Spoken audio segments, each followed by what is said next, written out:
আমরা যখন ছোট ছিলাম আমাদের সময় কিন্তু এত আঁকার মাস্টারমশাই, গানের মাস্টারমশাই এত কিন্তু ছিল না। আমাদের সময় কিন্তু সব কিছু একটু দুষ্প্রাপ্য ছিল। আমরা নিজেদের মধ্যে মজা করে করে কিন্তু অনেক কিছু আঁকতাম। তো আমরা ছোটোবেলায় কী করে পাখি আঁকতাম সেটাই আজকে আমি দেখাবো। চলুন দেখে নেওয়া যাক।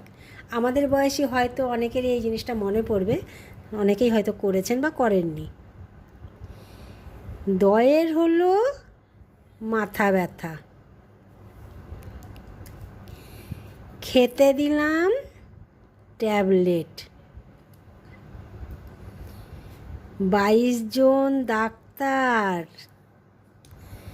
বসতে দিলাম পিঁড়িতে, পেটের মধ্যে নাড়ি ভুড়ি,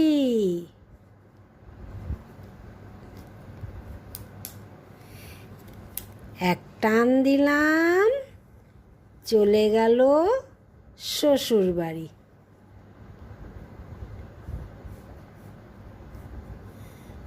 দেখুন তো কারোর মনে পড়ে কিনা এইভাবে পাখি আঁকা।